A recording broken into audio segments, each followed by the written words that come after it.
नमस्कार, आप देख रहे हैं 4 PM और मैं हूं आपके साथ निधि तिवारी। बिहार विधानसभा चुनाव में कुछ ही महीनों का वक्त बचा है और एनडीए अभी से बिखरने लगा है। और इस वक्त की बड़ी खबर अब सामने आ रही है कि बिहार में बीजेपी का एक बड़ा विकेट गिर गया है। एनडीए के एक बड़े पुराने सहयोगी ने एनडीए से अलग होने का ऐलान कर दिया है, जिसकी बाकायदा घोषणा की गई है। कौन है वो और कितना असर उसका पड़ने जा रहा है इस चुनाव पर और एनडीए कैसे बिखरने लगा है, और सब कुछ आपको बताएंगे। तो सबसे पहले खबर देखिए, लिखा है बिहार चुनाव से पहले सियासी विस्फोट, पशुपति पारस ने छोड़ा एनडीए का दामन, दलित वोट बैंक पर जंग तेज। एनडीए को बड़ा झटका, पशुपति पारस ने छोड़ा 7 दलितों के साथ अन्याय का लगाया आरोप। तो बिहार में पशुपति पारस ने एनडीए छोड़ने का ऐलान कर दिया है, जो कि चिराग पासवान के चाचा जी हैं। और ये बड़ा विकेट बहुत बड़े दिन पर भी गिरा है। दिन था बाबा साहेब अम्बेडकर की जयंती का। बाबा साहेब की जयंती के दिन ही एक बड़े दलित नेता ने एनडीए का साथ छोड़ दिया, वो भी बेहद नाराजगी के साथ। उन्होंने ये बात कही कि 2014 में हम इनके सहयोगी थे, लेकिन दलितों के साथ अन्याय हुआ है और इसीलिए हम एनडीए का साथ छोड़ रहे हैं। पशुपति पारस ने बाबा साहेब अम्बेडकर की जयंती पर पटना में संकल्प सम्मेलन का आयोजन किया था। कार्यक्रम में बड़ी संख्या में लोग उपस्थित हुए थे। इसी दौरान पारस ने एनडीए से अलग होने का ऐलान कर दिया। वहीं पत्रकारों से बातचीत करते हुए पशुपति पारस ने कहा कि मैं आज औपचारिक रूप से एनडीए से अलग हो रहा हूं। 2014 से अब तक मैं ईमानदारी से एनडीए के साथ था, लेकिन 2024 लोकसभा चुनाव में हमें पूरी तरह से नजरअंदाज किया गया। हम दलितों की आवाज उठाने वाली पार्टी है, लेकिन फिर भी हमारे साथ अन्याय हुआ और पिछले 6-8 महीनों से मैं चुप था, लेकिन अब और नहीं। सुनिए पशुपति पारस का बयान। 2014 से लेके और आज तक मैं एनडीए गठबंधन में था। हमारी पार्टी का एनडीए गठबंधन से हम वफादार, ईमानदार सहयोगी थे। और आपने देखा होगा कि जब लोकसभा का चुनाव हुआ तो बिना किसी कारणवश,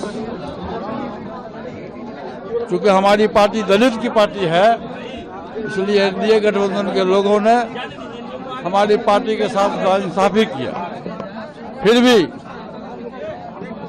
राष्ट्र हित में, देश हित में हमारी पार्टी ने फैसला लिया कि देश की पुकार है, आदरणीय नरेंद्र मोदी जी के नेतृत्व में सरकार बनाने की बात है। हमारी पार्टी ने फैसला लिया और हम लोग लोकसभा के चुनाव में एनडीए गठबंधन का साथ दिए। उसके 6 महीना 8 महीना बीतने के बाद जब कभी भी बिहार में एनडीए की बैठक हुई तो भाजपा के प्रदेश अध्यक्ष या जनता दल यू के प्रदेश अध्यक्ष का बयान आया कि हम 5 पांडव हैं बिहार में। उसमें हमारी पार्टी का नाम कहीं नहीं लिया गया और उन्हीं लोगों के द्वारा राष्ट्रीय लोक जनशक्ति पार्टी के साथ अन्याय किया गया। तो हमारी मजबूरी थी, क्योंकि राजनीति करने वाला आदमी कोई साधु का जमात नहीं होता है। हमारी मजबूरी थी, हम लोगों ने फैसला लिया कि चलो गांव की ओर। और हम लोग 4 महीना से पूरे गांव में, पूरे शहर में, पूरे डिस्ट्रिक्ट हेडक्वार्टर में हम लोग जनता के बीच में जा रहे हैं। पार्टी की सदस्यता अभियान को शुरू किए हुए हैं और हम चिन्हित भी कर रहे हैं कि हमारे साथ में कौन सुयोग्य उम्मीदवार है। 243 सीट पर हमारी तैयारी है। भविष्य में जब भी विधानसभा का चुनाव होगा, उस समय हमारी पार्टी का जो पार्लियामेंट्री बोर्ड है, इसके राष्ट्रीय अध्यक्ष आदरणीय सुभाष सिंह जी हैं और बिहार पार्टी का जो संसदीय बोर्ड है, उसके चेयरमैन श्री भूषण कुमार जी हैं और नेशनल एग्जीक्यूटिव की बैठक बुला करके और पार्टी में जो सार्वजनिक रूप से जो सहमति होगी, उस सहमति के हिसाब से हम अपने पार्टी का अगला कदम उठाएंगे। तो अब जो पशुपति पारस एनडीए से अलग हो गए हैं, तो अब सवाल ये उठता है कि क्या वो इंडिया गठबंधन में शामिल होंगे। इस पर जब उनसे सवाल किया गया तो उन्होंने क्या जवाब दिया, सुनिए। महागठबंधन के लोग यदि हमको सही समय पर उचित सम्मान देंगे तो निश्चित रूप से भविष्य में जो भविष्य की राजनीति है उस पर हम विचार करेंगे। कितने सीटों पर अभी आपकी तैयारी है? नहीं, अभी तो हम 243 सीट पर अपनी तैयारी कर रहे हैं, इसमें कहीं ई फकरबट नहीं है। और 243 सीट पर हम अपना पार्टी के संगठन को मजबूत कर रहे हैं। और जब समय आएगा तो मैंने आपसे कहा कि जिस पार्टी के द्वारा हमारा उचित सम्मान मिलेगा हमारे दल को, उस गठबंधन के साथ हम जाएंगे। लेकिन पार्लियामेंट्री बोर्ड की बैठक बुलाने के बाद जो सर्वसम्मति से फैसला होगा, उस फैसला का हम स्वागत करें। महागठबंधन अभी किसी नेताओं से बातचीत आपकी, लालू जी तेजस्वी से किसी से बातचीत हमारे, देखिए बिहार में हमारी पार्टी और हम लोग एक ऐसे लीडर है कि किसी भी जो नेता है उससे मेरा कोई रिश्ता, सभी लोगों से अच्छा रिश्ता है। और आपने देखा होगा कि 15 जनवरी को जब दही चूड़ा का भोज मेरे यहाँ था, तो बीमारी हालत में भी आदरणीय लालू प्रसाद यादव जी मेरे घर पर आए थे, मुझको सम्मान बढ़ाए। और शुरू से 77 से लेके मैं 30 वर्ष तक बिहार विधानसभा का सदस्य रहा, और शुरू से मुझको मौका मिला तो मान लिए क्या हुआ, तो साथ में लालू जी की सरकार में मुझको मौका मिला और मैं वहाँ मंत्री भी रहा। और मेरा रिश्ता उस परिवार से, उस पार्टी से शुरू से ही अच्छा रिश्ता रहा है।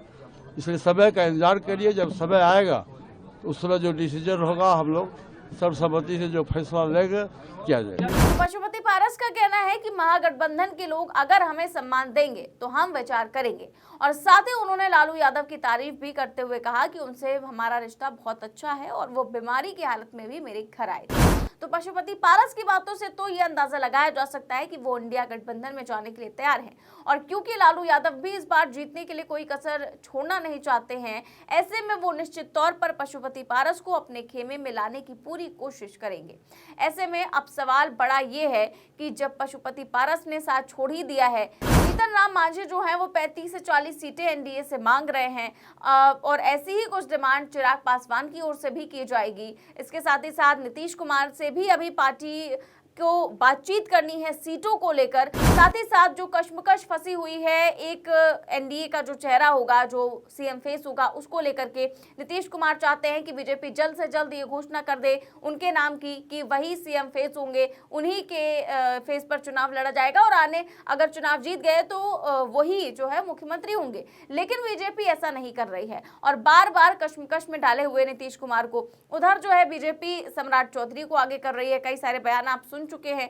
इसी को लेकर के लगातार एनडीए में रशाकशी चल रही है और लगातार बवाल थमने का नाम नहीं ले रहा है। लेकिन अब जब पशुपति पारस ने एनडीए छोड़ने का ऐलान कर दिया है, ऐसे में जो जीतन राम मांझी हैं, जो कि साफ तौर पर वो भी कह रहे हैं कि हमें भी वही ओहदा चाहिए जो बाकी पार्टियों को मिला है और हमें 30 से 40 सीटों की वो मांग कर रहे हैं, तो क्या उनको एनडीए इतनी सीटें देगी या फिर अगर कम सीटें देगी तो वो नाराज होकर एनडीए का साथ छोड़ेंगे या फिर वही रहेंगे, ये तो आने वाला वक्त ही बताएगा। लेकिन ये जो पशुपति पारस ने फिलहाल एनडीए का साथ छोड़ा है, ये फिलहाल बहुत बड़ा झटका है। एक बहुत बड़ा जो वर्ग है, बहुत बड़ा जो दलित वर्ग है, वो एनडीए से झटकने की आशंका है और ये वर्ग अब अगर इंडिया में जाएगा तो उनको कितना फायदा होगा आप समझ सकते हैं। तो फिलहाल इस खबर में बस इतना ही। देश और दुनिया की तमाम बड़ी खबरें जानने के लिए देखते रहिए 4PM न्यूज नेटवर्क। नमस्कार।